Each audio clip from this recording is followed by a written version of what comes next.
industry. Let me go through these proposals in a bit more detail. And we are looking at this really through 3 dimensions. Let me talk through each of those dimensions briefly and give you a few examples. Starting firstly with the perspective of EU citizens. Currently, EU citizens tend to rely mostly on bank deposits for safeguarding their money, which may prove in certain circumstances suboptimal for growing their hard-earned savings. We need to reassure people that capital markets can serve their investment needs and allow them to benefit from wealth created through these markets. To do this, we need to ensure that simple and cost-efficient investment options are available to empower citizens to invest their savings in a way that serves their long-term needs. Key recommendations from the ESMA paper in this area include, amongst others, the development of basic long-term investment products, as well as building pension systems that are suitably incentivized and contribute to the development of capital markets. Here, the benefits are twofold. Increasing such investment in the EU can not only provide more promising long-term returns for citizens, but also deepen funding pools available to the EU economy. There are several examples at member state level where investment saving products and pension funds have been suitably incorporated into the national system. The powers of such measures cannot be emphasized enough, and clearly we need to benefit from them at a European level. This should be complemented by efforts to improve financial education, as you can see here as one of the recommendations on the slide. Financial education is a matter of public policy that needs to be tackled primarily by governments, with the aim to improve the financial knowledge of citizens across their whole lifetime, young and old. The EU and ESMA as well will play their role in coordinating and boosting initiatives also at EU level. Let me move to the next perspective, the perspective of EU companies. Diverse and sustainable funding options are critical for fueling growth and innovation in the EU, particularly in critical economic sectors such as technology and energy, and very particularly also for small and medium-sized enterprises, SMEs. In turn, these businesses will provide investment opportunities for citizens and investors. In recent times, we've seen some negative trends in attracting EU companies to list or stay listed on EU public markets. It is therefore important to stimulate more public equity funding to complement private funding opportunities and debt financing. Key recommendations in this area include fostering pan-European markets by addressing barriers to integration, particularly for market infrastructures that are covered here under a couple of the recommendations, fostering pan-European markets, but also creating conditions for pan-European partnerships. Building more integrated capital markets and reducing the fragmentation between more developed and less developed markets in the EU will allow capital to flow to where it is most needed. Businesses and citizens from all corners of the EU should be able to access our markets equally. Developing a conducive ecosystem for public companies, as indicated in the recommendation about ensuring a balanced and conducive ecosystem for listed public companies, is also important in the context of the attractiveness of our public listed markets. EU companies should see the opportunities to go public in the EU and not necessarily need to turn to overseas markets. We therefore have to make sure that the balance of regulatory requirements is proportionate at all times. We also need to look at funding sources for those companies that are not yet ready to go public, and also here ensure a growth in the diverse funding possibilities for them. Let me now move on to the third dimension. Here, the regulatory and supervisory framework is shown as an essential foundation for effective and attractive capital markets.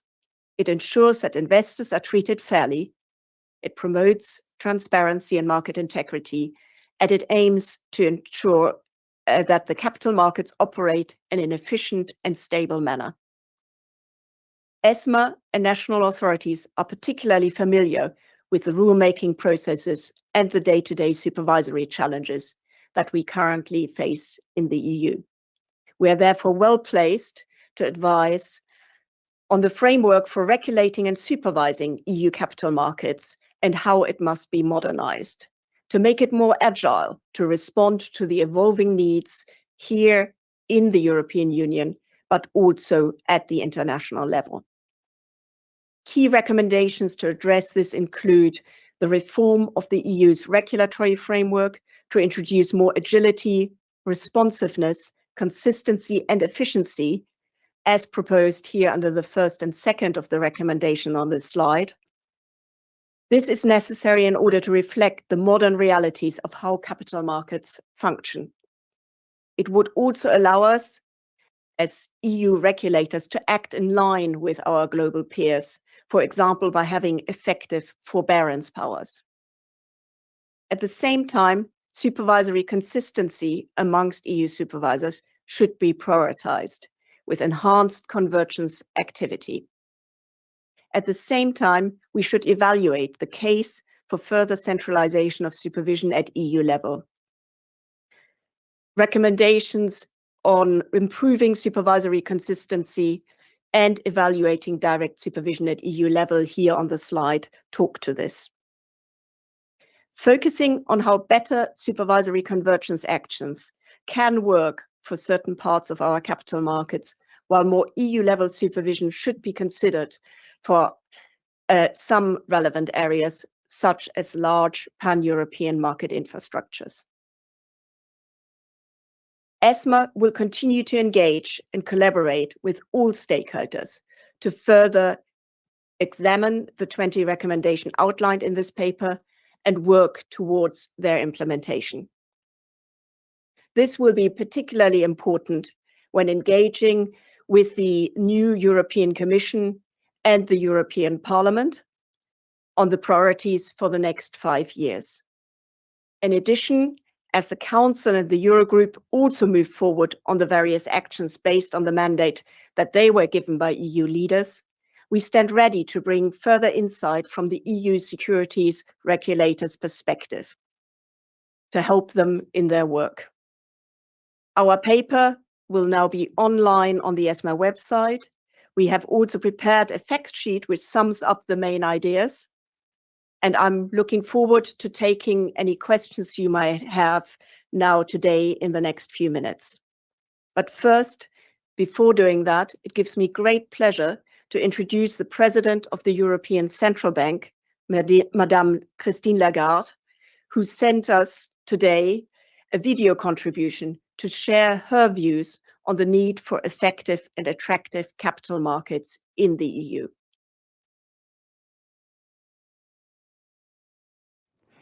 It's a pleasure to be with you via this video message to mark the release of the ESMA's position paper on building a more effective and attractive capital market union. ESMA's deep expertise and extensive experience in European capital markets lend significant weight to its contribution, particularly at this pivotal moment for Europe. We are confronted with new challenges stemming from geopolitical fragmentation, slowing productivity growth, and mounting climate change. Meeting these challenges will require unprecedented investments and create financing needs that far exceed the capacity of our fragmented markets. In many respects, our circumstances today echo those of the 19th century, when America's railroad revolution spurred the development of a national capital market to meet transformative economic needs. Today, we too have the opportunity to anchor our capital market union in a unifying project encompassing green, digital, and geopolitical transitions. This is why I argued for a Kantian shift in our CMU strategy. We must move from a bottom-up to a bold top-down approach, which entails two crucial elements. First, shifting from fragmented legislation to a single rule book, a unified set of directly applicable rules for capital markets that facilitates cross-border trading and competition. Second, enforcing this rulebook through a supervisor with a broad mandate, such as by extending ESMA's powers to directly supervise systemic firms. This would both promote the EU-level playing field that supports financial integration and avoid the potential risks going unnoticed as capital markets grow and develop across borders. Implementing this approach would help to break down the walls separating national markets and unlock substantial benefits in terms of funding, creating a larger pool of investors, issuers, and financial instruments, facilitating funding access for innovative firms, fostering competition between market infrastructure providers, resulting in larger cross-border infrastructures, providing more opportunities for household savings in capital markets. These opportunities, if seized, would empower innovative European firms, boost diffusion of technology, and enhance Europe's competitiveness and strategic autonomy in a changing world. We need all parties to rally around building a genuine capital market union. Our prosperity, our future, depend on it. So let us embrace this historic opportunity together. Thank you.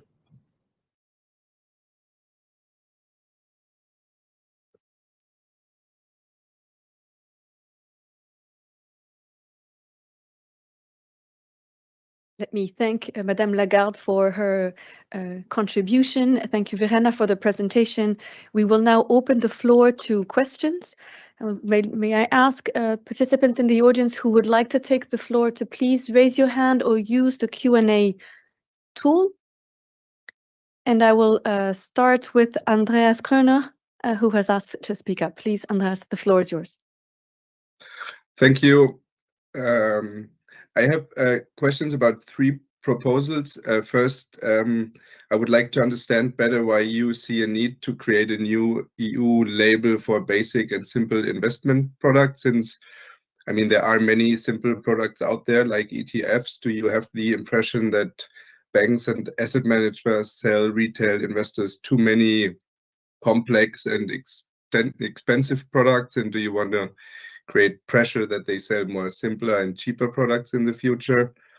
And moreover, you promote a simplified and streamlined advice segment. Is that an acknowledgement that many of the current rules are excessive and hinder more investments by retail investors? And you also promote the idea that ESMA should directly supervise large pan-European market infrastructures.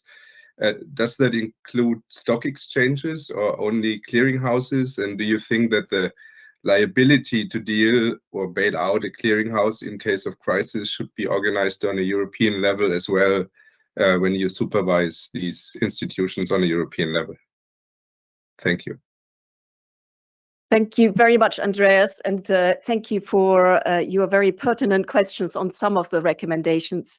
To take them point by point, certainly from the ESMA perspective, we believe it is worth exploring whether a voluntary basic product label could actually provide an opportunity to ensure that it is clear to investors where a product has a certain characteristics of being simple, being cost effective, being able to be sold, therefore also in a way that maybe doesn't require as much of the advice, as much of the host of information that normally is surrounding selling of products. And we feel that that would give also trust and confidence to investors that don't not have the time or the willingness to necessarily engage so much in the process of investing and choosing specific products that they can find a product that suits them for their long-term saving needs and that has certain basic characteristics which hopefully will allow them to benefit from the capital market without necessarily becoming a capital markets expert. And linked to that is obviously also then a simpler advice regime that allows also for a quicker and more efficient process of getting engaged in capital markets for investors while still being protected appropriately.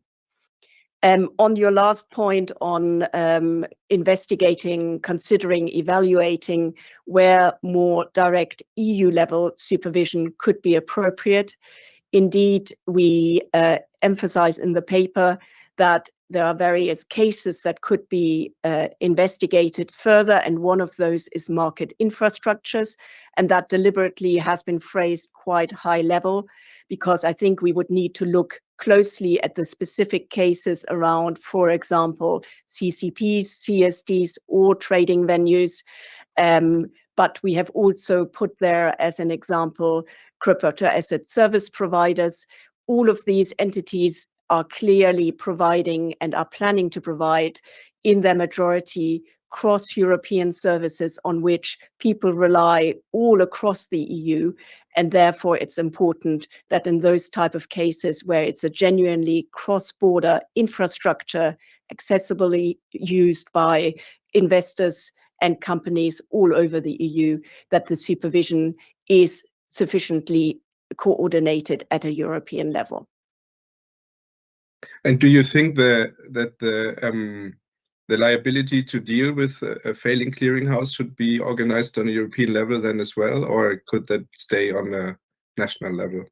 I think that is one of the areas you would have to investigate further as you consider moving to direct supervision. That has clearly been one of the debates in the recent EMIR review. At the same time, I believe that it's also clear that if you come to a recovery and resolution of a European level CCP that is serving various markets, you probably need to think more broadly about resolution and recovery also in the context of potential key clearing members and not just of the CCP itself. Thank you. Thank you.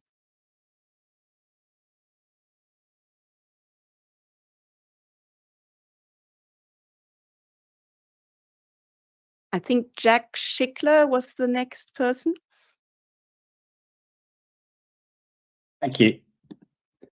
Thank you, Jack Schickler from Euronews. You say you want direct supervision of crypto asset providers and cross-border infrastructure.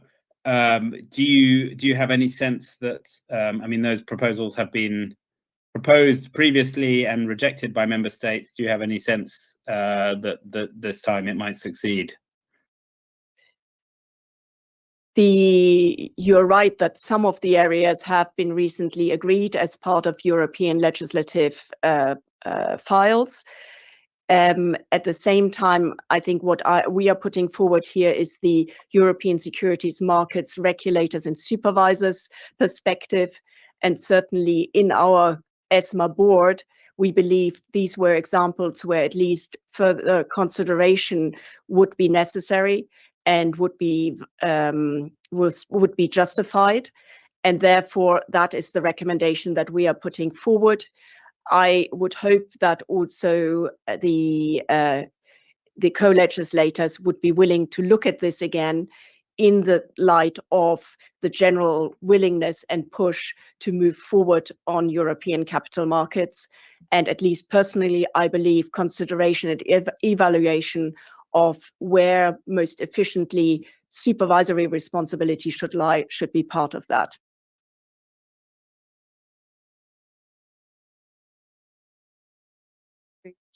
Next is Raymond Franken, please.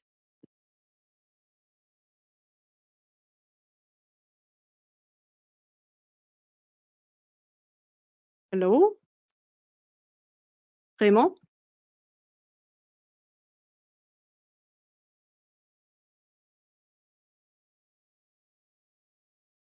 We'll move to Guillaume Prache until we can fix the mic for Raymond. Sorry about that. Good morning. Thank you very much to ESMA to contribute to this essential debate. You have, in fact, pointed out to the fact that the main source of funding for the economy is clearly the savings of households and not the public budgets or the banks. And many policymakers also are more and more aware and vocal about the fact that, for example, US equities, US investment products proposed by US providers are very often more attractive than European equities or package investment products manufactured by Europe. And in fact, what I like very much in the title of your paper is the term attractive. If we want citizens to contribute, the products must be attractive. And my question is, how do you think the ESMA proposals, which are very interesting, and we will need to, of course, dig further into the document itself to better understand. But how do you think they will really make EU retail investment, and especially EU equity and EU retail investments into capital markets, more attractive, knowing that US equities have vastly overperformed European ones, and that also the total charges of US manufactured package products are much lower. And I was a bit, I had a question mark that there was no mention on the slide on value for money, on more independent advice, and on the comparable, intelligible key information on the actual net performance of products, of their benchmarks, and on total charges. I have many more questions, but I think this will be enough for today. Thank you, Guillaume. And that's already a whole set of questions. No, I think the proposals here on the table are indeed trying to drive to making the investment opportunities for EU investors more attractive in comparison also with what is available globally. That doesn't mean, to my mind, that we should become a kind of closed European shop. We need to continue to be part of the global economy, and investors need to have the opportunity to invest where they believe they want to put their money. But at the same time, we need to make sure that the European market proposition is becoming more attractive in the global comparison. And as part of that, we have put forward the recommendations around basic and simple investment products suitable for retail investors. We've put forward the recommendation on looking at creating more simple advice category. That is also partly reflecting on the need, together with the recommendation on supporting digital solutions for retail investors, that we need to ensure that investors have the right information that allows them to make relevant investment choices, and that they are properly supported and aided in making those investment choices. Part of that is by the right information being available in a easily understandable and comparable format, so that investors can actually see and compare different products and therefore decide what suits them best to support their long-term needs. Thank you. Thank you. Can I just check whether Raymond Franken is now connected with the mic?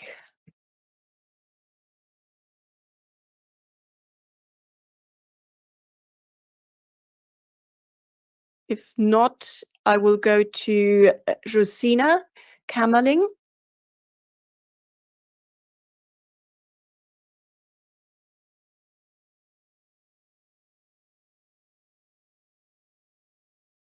Josina? Yes, hello. Sorry, it takes a long time to unblock. Thank you very much, Verena and Natasha, for this presentation. And thank you for being actually bold at ESMA. What I liked very much, and I want to take you to the slide on the regulatory agility and supervisory consistency. Because indeed, of course, you know, one of the things that has been hampering development of CMU is that there seem to be two speeds, one at the national level, which is disregarding that move towards a really truly capital markets union and keeps national prerogatives and national borders, and the other one at the EU level. I like the bold voice that is being used increasingly in reports for the next 5-year legislative period. I want to ask you, one of the problems, of course, also is on what to legislate at which level, level 1, level 2, and level 3. What is the ESMA view on that? Thank you. Thank you very much, Rosina. So indeed, I think one of the key points that we wanted to emphasize was that this is about developing capital markets, both at the EU level and at the national level, but in a way that actually ultimately serves the wider European need and allows capital to flow freely and the ability for investors to and companies from benefit from the scale and the openness of a truly European capital market.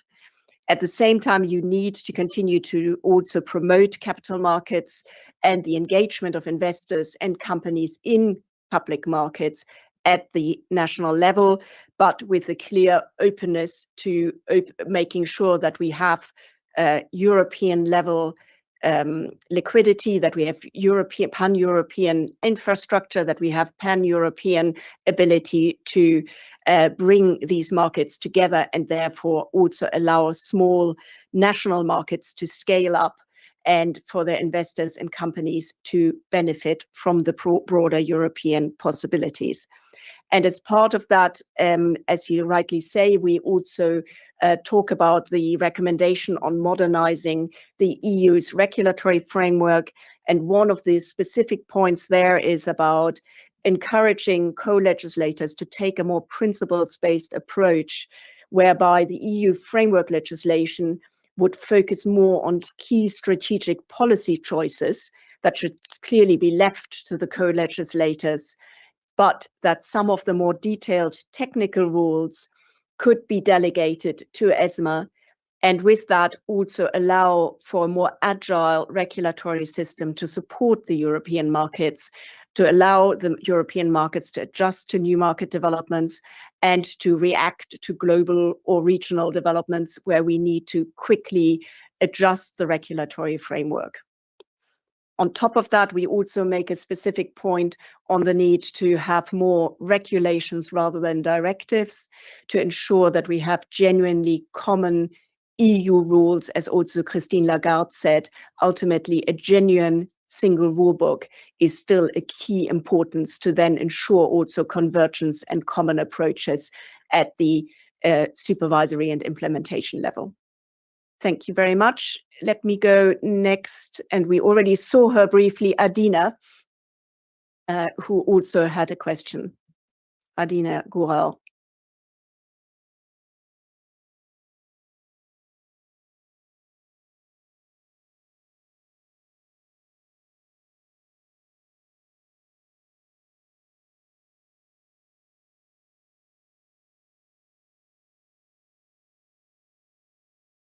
There you are. Sorry, Adina, we can't hear you, although you seem to be unmuted from here.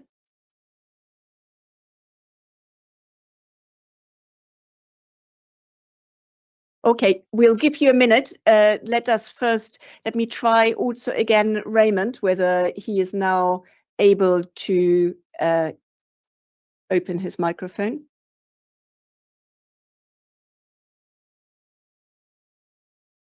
Okay.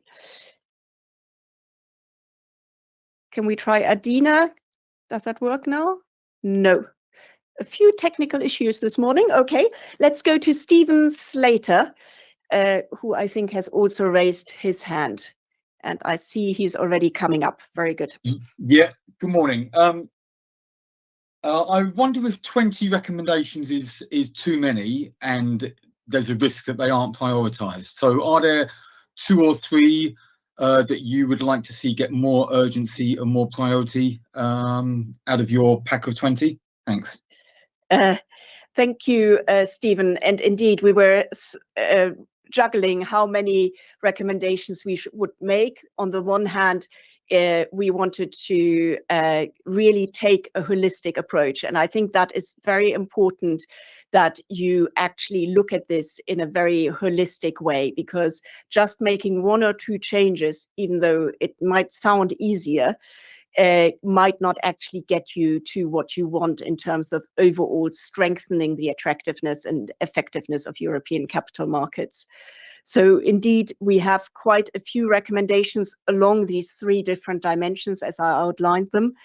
I think for me, while it is important to take a holistic approach, the novelty in a way of looking at it in that way is that the priority of recommendation really lies sometimes in the base substance of how do you actually create some of the initial conditions of ensuring that we have, for example, as I mentioned earlier, the pension systems and investment tools that allow to build significant investment capital that can invest in European companies and their growth and innovation.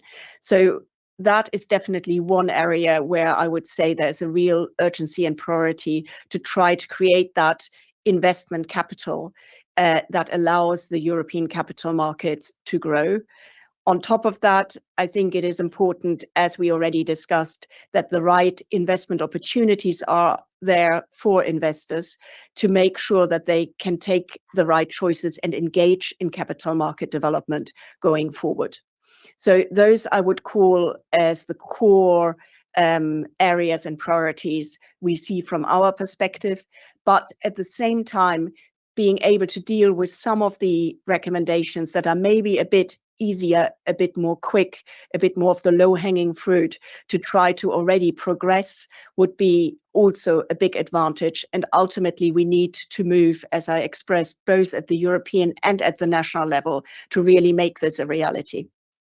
Thank you. Okay, thanks.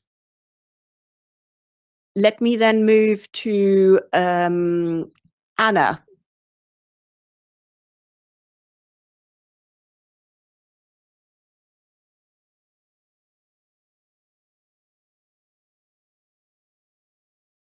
Can you hear me okay? Yes, we can hear you. Great. My name's Anna Reitman. I write for Canadian News and Opinion, and so we do focus on securities lending, repo, and collateral markets. And I guess I just ask, how do you see securities financing markets specifically playing a role within these recommendations, and what do you think might need to change to do so? So I think one of the ways in which we have looked at it is really trying to look across the whole of the different types of markets and activities that can really contribute to ultimately creating more effective European capital markets. And securities financing is one part of that.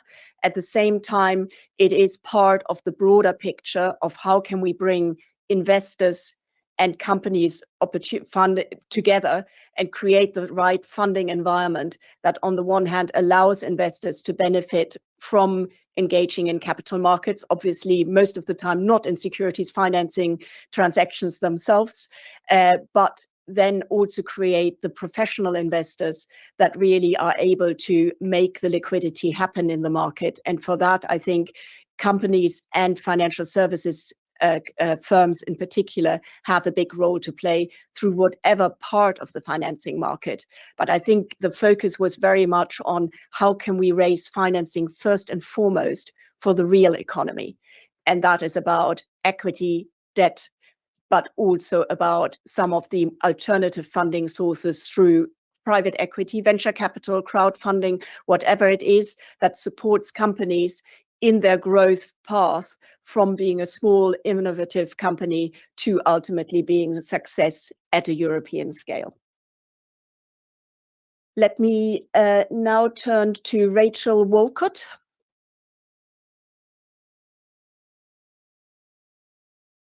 Good morning. Can you hear me? Yes, we can hear you fine. Okay, perfect. Good morning. Thank you for taking my question. I had a question about the move to a kind of principles-based approach to rulemaking, and I wanted to hear a little more about how you see this working with this single rule book. You know, it seems like a pretty big kind of philosophical change in approach. And I was wondering if you could talk a little about what financial services firms can expect from ESMA going forward. When might we see some of these,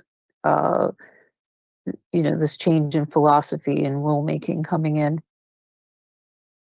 Thank you, Rachel. To my mind, in a way, the idea of having a more principles-based regulatory approach at the primary legislation level, at level 1, is not necessarily new, because even in the de la Rosière report that created the European supervisory authorities, there was already that idea that you would set the core principles, the key regulatory framework, and the key political choices at level 1, but that then most of the more detailed technical rulemaking should be done at level 2, and with that be more agile and flexible to adapt to new developments in the market and in the financial markets industry. So this is not as such new. It is obviously quite a fundamental point, which I think co-legislators and the Commission need to think about very carefully, how they want to take this forward. To our mind, it would really contribute to having not only the ability to holistically look at legislation in the financial services area, but also to look specifically where more detailed rulemaking can be more easily adjusted and made more agile at how you best achieve that. Part of that is also the engagement in bringing forward effective forbearance powers for the regulators and supervisors, to allow them also to react where there are sudden changes in market developments or gaps in the implementation framework for specific regulation. So I think all of this sits together as a significant view from us as European securities and markets regulators and supervisors, that we need to look also at the overall regulatory framework. How quickly that will come about, I think, depends very much on the appetite, and it will probably of the co-legislators and the Commission going forward. Thank you. Thank you. Right. I think I've just seen Raymond, who was not able to connect, has sent through a couple of questions. The first one is on how does ESMA plan to address the inconsistency in tax incentives for retail investors? That is exactly the area where we call on national governments, national finance ministers to have a look at the importance of re-evaluating the tax incentives around retail investors and the investment in financial and capital markets products. And there, I think it's really beneficial that also at the council level, there are discussions on how that could be done. It is something that needs to be done at national level, obviously, but there can be coordination and common sharing of of lessons learned and experiences that can be really beneficial. And the second question, how to see how regulatory consistency could develop over the coming years, and whether there needs to be more involvement of ESMA in that. So I think here regulatory consistency is particularly important where you have the regulation, supervision, authorization, and enforcement being conducted at national level. That is likely to be the case for the majority of financial services firms in the foreseeable future, even if we need to evaluate direct supervision at EU level for certain sectors, as I said earlier. I think that means that we as ESMA, together with the national authorities, need to continue to work very proactively on driving forward further convergence and consistency in how supervision is actually happening on the ground. And we put forward in our paper also a few areas where we think it could be particularly improved. That includes, for example, facilitating more cooperation and joint supervisory work amongst national competent authorities, particularly when it comes to large cross-border firms, for example, in the form of mandatory supervisory colleges or coordinated supervisory teams.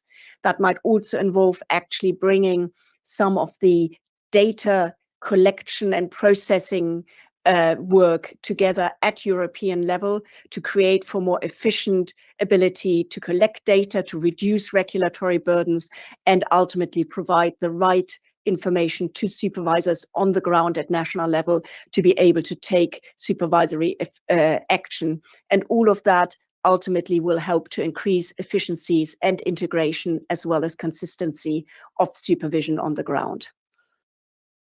Right, I think we are coming to the end. Can I just take one final question, which would be, is there a final question we want to take?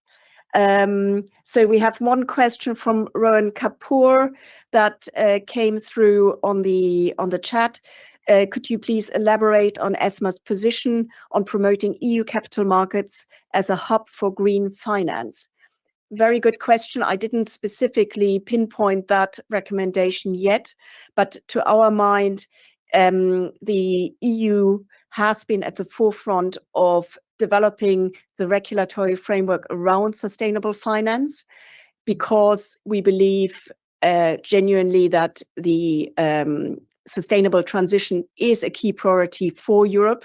Politically, that has been agreed with the Green Deal in the last Commission and is clearly going to be taken forward. And therefore, we also believe that as securities regulators and supervisors, that there's a real advantage if we can also ensure that the European capital markets ultimately serve that transition, that sustainability transition.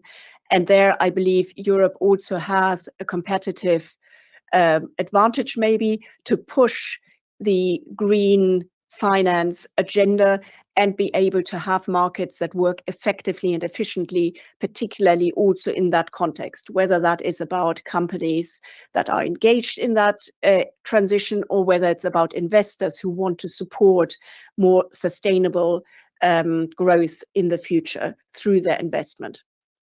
Thank you very much. Thank you, everyone, and apologies to have to cut, but we've reached already the end, and I wanted really on behalf of all of ESMA and of course of our chair, we would like to thank you for joining